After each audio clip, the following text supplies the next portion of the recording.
سلام كم يتنحو تافتواتن كبراتن تخطاتل تددبي تي في نسعى زدالنا لكم حتسرتن واناون زيناتات حزنا لكم قريبنا لنام تكتاتلونا عند عدمنا بكندي آرستنت وتاتهم كنفلن ጸገም ፍሰት ቀረበ አብዘይ ብሉ ኩነታት ወሰኽ ዋጋ ዝገብሩ ዘለው ውስናት ነጋዶ ካብ ተግባሮም ክቁጠቡ መጠንቀቅታ ቀሪቡ ንውጋት ሓርበኛታት ዝግበር ዝነበረ ሓገዝ ይቅንስ ምህላው ተሓቢሩ ሃንደበት ምቁራጽ ሓገዝ አሜሪካ መደባት ጥዕና ናብ ሓደጋ ይእትዎ ከምዘሎ ዳይሬክተር ውድብ ጥዕና ዓለም ዶክተር ቴድሮስ አድሓኖም ገሊጾም ኣብ የመን ንሑቲ ዕላማ ዝገበረ ሓድሽ መጥቃዕቲ አሜሪካ ብዙሓት ሰባት ቀትሉ ተባሂሉ ናብ ዝርዝሩ ሰጊርና ለና ምሽዕለታው ዜናታት ቢንያም ሓድሽ ሰናይ ምክትታል ጸገም ፍሰት ቀረብ ኣብ ዘይብሉ ኩነታት ወሰኽ ዋጋ ዝገብሩ ዘለው ውስናት ነጋዶ ካብ ተግባሮም ክቁጠቡ መጠንቀቅታ ቀሪቡ ሓይለ ዕማም ሕውየት ፋይናንስ ትግራይ ንመጋቢት 12 14 2017 ዓ.ም ተታሒዞም ዝነበሩ መደባት ብነባራዊ ፖለቲካዊ ምኽንያት እንዘይተወሰነ ግዜ ምንውሕውን አፍሊጡ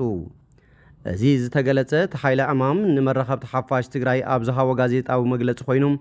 ማሕበረሰብ ንግዲ ትግራይ ብኹናት ጽንተት ዘጋጠሙ ወኩለ መዳይ ዕንወት ስዒቡ ካብቲ ጸገም ንምውጻእ ምዝምልከቶም ናይ ክልልን ፌደራልን አካላት ኣብ ልዝብ ከም ዝርከብ ዝገለጹ ምክትል ፕሬዝዳንት ቤት ምኽሪ ዘፈር ማሕበራት ትግራይ ኣይተጸጋይ ሓድጉ እቲ ጸገም ብፖለቲካዊ ውሳነ ክፍታሕ ይስራሕ ከም ዘሎ ኣመላኺቶም እቲ ሓይለ ዕማም ማሕበረሰብ ንግዲ ትግራይ ኣብ ባንክ ልቃሕን ወለድን ኣጋጢምዎ ዘሎ ጸገም ንምፍታሕ ዝኽተሎ ዘሎ ሰላማዊ ቃልሲ ስዒቡ 12 መጋቢት 2017 ዓመተ ምህረት ኣብ ብርክት ዝበላ ከተማታት ህልው ምንቅስቃስ ማሕበረሰብ ንግዲ ንምዝታይ መደብ ሒዙ ከም ዝነበረ ከምኡውን 14 መጋቢት 2017 ዓመተ ምህረት ድማ ኣብ ብርክት ዝበላ ከተማታትን ወረዳታትን ትግራይ ኣብ ተማሳሊ እዋን ሰላማዊ ሰልፊ ንምክያድ ተታሒዞም ዝነበሩ መደባት ብነባራዊ ፖለቲካዊ ምኽንያት ንዘይተወሰነ ግዜ ምንውሑ ኣይተ ጸጋይ ሓድጉ ኣፍሊጦም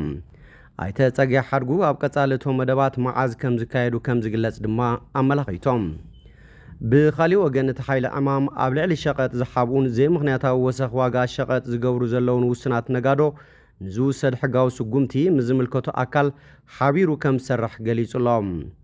ምክትል ፕሬዝዳንት ቤት ምኽሪ ንግድን ዘፈር ማሕበራትን ትግራይ ኣይተ ኣታኸልቲ ስዩም ውስናት ነጋዶ ሸቐጥ ይሓውን ዘይምኽንያታዊ ወሰኽ ዋጋ ሸቐጥ ይገብሩን ከም ዘለው ብምግላጽ ጸገም ፍሰት ቀረብ ኣብ ዘይብሉ ኩነታት ወሰኽ ዋጋ ዝገብሩ ዘለው ውስናት ነጋዶ ካብ ተግባሮም ክቁጠቡ ኣተሓሳሲቦም ኣይተ ኣታኸልቲ ስዩም ኣብ ልዕሊ ሸቐጥ ዝሓቡን ዘይምኽንያታዊ ወሰኽ ዋጋ ሸቐጥ ዝገብሩ ዘለውን ውስናት ነጋዶ ንዝውሰድ ሕጋዊ ስጉምቲ ምዝምልከቱ ኣካል ሓቢሮም ከም ዝሰርሑውን ኣመላኺቶም ሕብረተሰቡን ጸገም ቀረብ ኣብ ዘይብሉ ኩነታት ዘርእዮ ዘሎ ልዑል መጠን ድሌት ዕዳጋ ነቶም ጸገም ዝፈጥሩ ዘለው ውስናት ነጋዶ ጥጡሕ ባይታ ይፈጥር ከም ዘሎ ዝገለጹ ኣይተ ኣታኸልቲ ዝምልከቱ ኣካል ኣብ ልዕሊ እዞም ውስናት ነጋዶ ሕጋዊ ስጉምቲ ክወስድ ድማ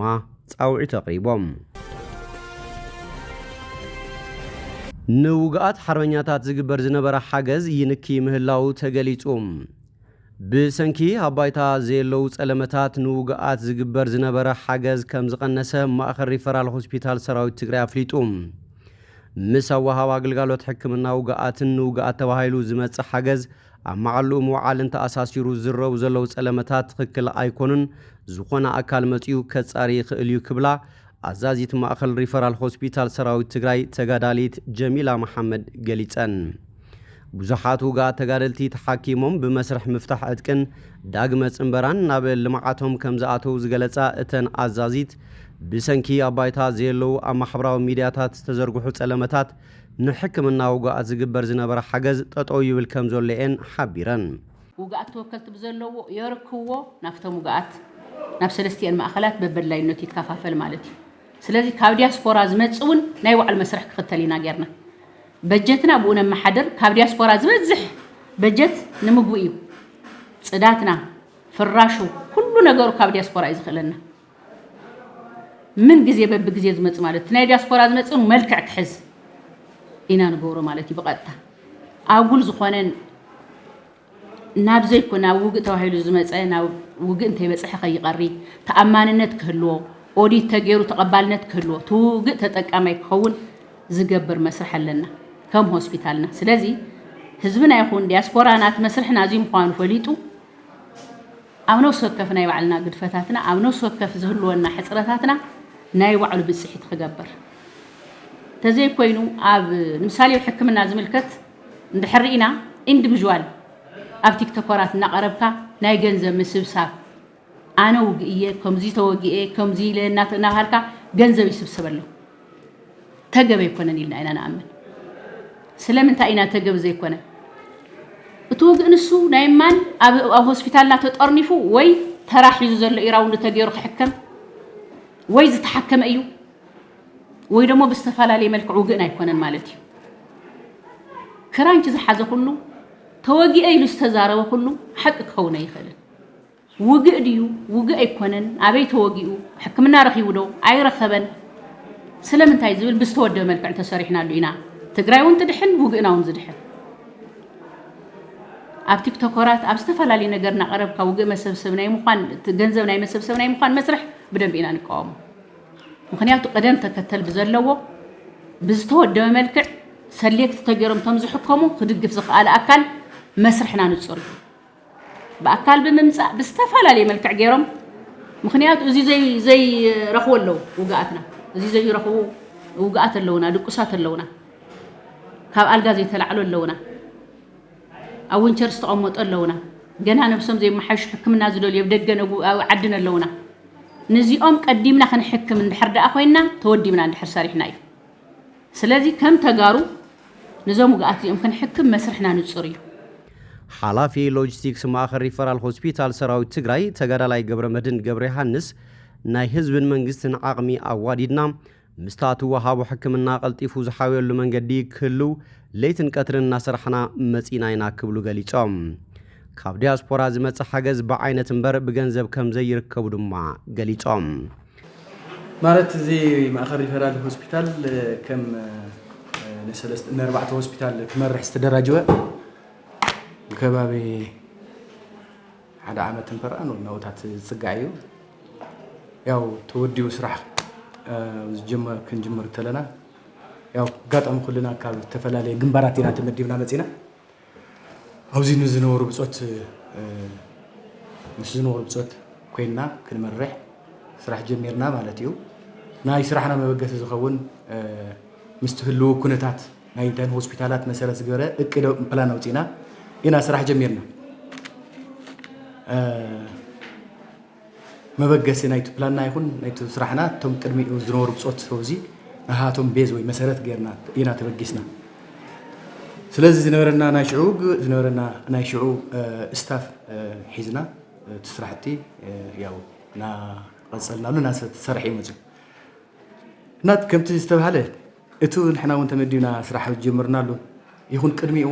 ሰፊሕ ፀረቱ ሆስፒታል ዝነበረ ውዝግብን ዘመተን ብዝኸፈ መልኩ ኢና ረኺብና ንሕን ሽዑ ተመዲብና ንኣተለና ብዙሕ ኣልዋልታ ብዕራይ ሸጡ ስጋ ተሓሪዱ ተሸኪሞም ወፁ ማዓት ኣልዋልታ እዩ ቅድሚ ንሕና ምምፃና ዝፀንሐ ዘረባ እዩ ኣብ ኣኔው መሰኻኸሪ እዮም ዞም ውግኣት እዚኦም ካብ ግንባራት መራሕቲ መፂኦም ኣርሚ መራሕቲ እውን ሪኦምዎ ኩሉ ነገር እውነታም እንታይ እዩ ኣይንኡ ምናምን ብዙሕ ትርምስ ናይ ብዙሕ ኢድ ዝዓረፉ ሆስፒታላት እዩ ብዙሕ ኢድ ተይለኩም ትርጉም ይርደኩም እዩ ብዙሕ ዘውክዕ ስለዚ እዚ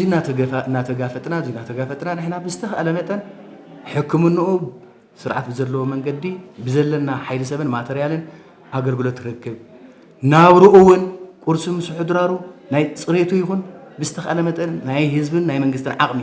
ህዝቢ ክንተለና ደገ ዘሎ ህዝብና ኣብ ውሽጢ ዓዲ ዘሎ ህዝብና ናይዚ ዓቕሚ ምስታ ሰራዊት ትግራይ ዝምድባ ንእሽተይ ቅርሺ መሰረት ገይርና ኣቀናጅና ህይወቱ ናብ ዝሐሸ ደረጃ ምስታ ትዋሃቦ ሕክምና ቀልጢፉ ዝሓወሉ መንገዲ ብዘመቻች መንገዲ ለይትን ቀትሪና ንሽክል መፂና ድሕሪኡ እቲ መንግስቱ እውን ብዝተኽኣለ መጠን ዝሐሸ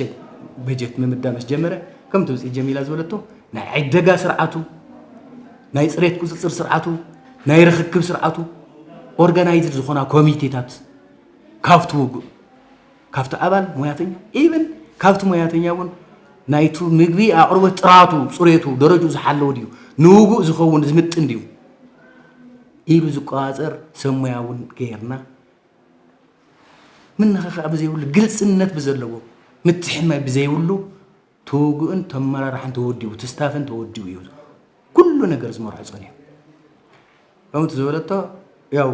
وتصبو نجار زي كوناس وتحمى نجارين دقة حمى سلا زنبرة بونا يكون أنا أبزل بعراي ولد أسأله ما ينيرو وا قرشي بدقنا تقبلوا كنركبكم نحنا ما مرار حق نديمكم كور عويم حانت طرت في الدياسبورا قرشينا بكازنا نعاتي يتفلت ناف فاينانس حانت قرشي بعينتا تاينكا صقمت لني انا لوجيستيكسي مانجمنت نكب دكتور هايله نير مجمره እዚ ሃደር ኣሎ እክብልና صقمه ኮበርታ ይብለኝ ጆን ታይነካ صقم ሆስፒታል ታይነክን አንሶላን ኮበርታን የለን ዳይፐር ቁልፍ صقم ከባቢ ሚእትን ገለመለን ዳይፐር ተጠቀምተለውኒ ስለዚህ ነዚኦም ዳይፐር የለን አማዓልተ ሰለስተ ጊዜ ዳይፐር ይቀይሩ بلازي زي دايبر دياسبورا قرش حيز مصن تهالو زي اغزقلنا اذينا تناببنا ناتماخرنا اينا نسرح مصينا حزون نسرح صنيحنا سلازي تناي دغا مسرحنا يكون تناي ركب سرعتنا يكون افتناي لوجيستيكس بارتو انت بعينتو كابتر اف زمص حرج نفسو كف تغارلاي 21 كيلو زيتي سكر كك ازي اني كابتر اف زمص ازي ان بعينتن قوصيره يركبانه ما حاور اللون سنقلني نبرت كفل اللون ترانسبورت اللوني تفلالو ناي استفاتل بزم محاور سسرحو طنقيقو زفلط ننا هوسبيتال بحايل سو ترابيح انت حريق زيت ككشرو مانو بزبصت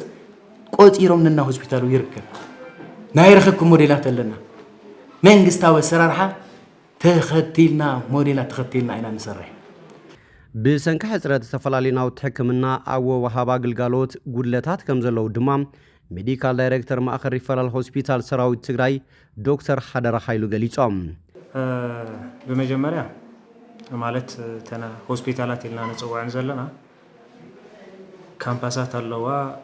ክልተ ናይ ሪሃቢሊቴሽን ማእከላትን ክልተ ኻ ኦፕሬሽን ዝስራሕለን ማእከላት አለዋና ታሓንቲ አዋሽ ሪፈራል ሆስፒታል ይባሃል ተሐዝ ዘለናዮ ናይ ዓቢ ናይ መጥባሕቲ ስራሕቲ ዝካየደሉ ቦታ እዩ أتي خالأي دجن هوسبيتال يبهال السون كالي ما أخل ما تحت الزسر حلية تم كلتا كامباسات حبرت كامباس الله ناي ريهابيليتيشن ما أخلي أوس أوبريشن كارليو زخيل نوح جيزي خص عن دحرستو سنة جيزي 5 حلو زقب أنت غينو أو يزنح أوبريشن مسرحنا لولا كاوزي وزي زخرلو بوتا مالتي حبرت تمساسالي ملس كامباس يبهال له كم عينة أقلقلوتين هذا زركة مالتي سو كم هوسبيتال كن رأي خلنا زي هوسبيتال يبلودو تزلنا يدرجة عن حد عيلنا اللو definition هوسبيتال نغبه لحد هوسبيتال مالتي WHO زوم سألو building blocks ناي health system building blocks بحالله بوان صارينا خنقم كم زلنا أواش هوسبيتال ب WHO مسرح كرأي كله ብዙሓት ዝጎድሉ ከም ሆስፒታል ዘይራኣየሉ መንገድታት ኣሎ ከም ሆስፒታል ከዓ ዝኾነሉ ኣሎ ከም ሆስፒታል ክንሪኦ ከለና ሓይሊ ሰብ ኣለና ዝተምሃረ ሓይሊ ሰብ ብነርስ ክኸውን ይኽእል ብናይ ሎጂስቲክ ሳፖርቲቭ ስታፍስ ክኸውን ይኽእል ላዕለዋይ በዓል ሞያ ካብ ስፔሻሊስት እስካብ ሳብ ስፔሻሊስት ደረጃ ኣለና ናሰርሐ ይጸንሕ ኣሎ ማለት እዩ እዚ ሓይሊ ሰብና እዩ ተሓከምቲ ኣለውና تسرفيسات بو ملكع خنرينا خالينا قدميلو بزعما بجت قال بزحنا ناوقعنا نيرنا سو بجت كنول كلنا تي تحكمينا تاي ولي يحضر تاي ستو يحضر انتاي يزر لي انسولا فراش دي يزر لي زبل بستوسنا ملكعو كابستفلاليو اكلات يدغفي كم هيلث سيستم جن هيلث فاينانس زبحال نازو هوسبيتال زي ناي ملحانيت مجزء زخون بجت الله ودو سرح مكيدي الله ودو ناي صقنا ياو حد نغرات ناي ترانسبورت مستخاخل بجت الله ودو تتوهيلو يلا سو افتي وسان زبحال بيلدينغ بلوكس نمدحانيت ناي ناوتقحو ناي حكمنا قحو مجزء زخون بجت سلازي ولو بجت نول زلناس وقعتنا تاي بلعو محدورو تاي تنصيفو محدورو تاي تخدينو محدورو ክንብል ከለና እሳ ስለዝተሸፈነት እያ ሶቶ ሆስፒታል ቁንጽል ዝኾነ እዩ ንሄ ማለት እዩ ኣብ ውሽጢ ዓድን ደገን ዘሎ ህዝቢ ውግኣት ኣብ ዝሕከሙለን ሆስፒታላት ዘለው ሕፅረት ሸፊኑ ውግኣት ምድሓን ብዝተፈላለየ መንገዲ ይገብሮ ዝነበረ ሓገዝ ጠናኺሩ ክቕፅል ድማ ተጋዳሊት ጀሚላ መሐመድ ጻውዒት ተቕሪበን ሃንደበት ምቁራጽ ሓገዝ ኣሜሪካ መደባት ጥዕና ናብ ሓደጋ የእትዎ ከም ዘሎ ዳይሬክተር ውድብ ጥዕና ዓለም ዶክተር ቴድሮስ ኣድሓኖም ገሊጾም ሃንደበት ምቁራጽ ሓገዝ ኣሜሪካ መደባት ጥዕና ናብ ሓደጋ ይኣቱ ከም ዘሎ ዝገለጹ ዋና ዳይሬክተር ውድብ ጥዕና ዓለም ዶክተር ቴድሮስ ኣድሓኖም ምምሕዳር ኣሜሪካ ነዊሕ ዘመን ብጣዕሚ ለጋስ ኮይኑ ጸንሒኡ እንታይን ክንደይ ዝኣክልን ከም ዝድግፍ ምውሳን ድማ መሰል እዩ ክብሉ ገሊጾም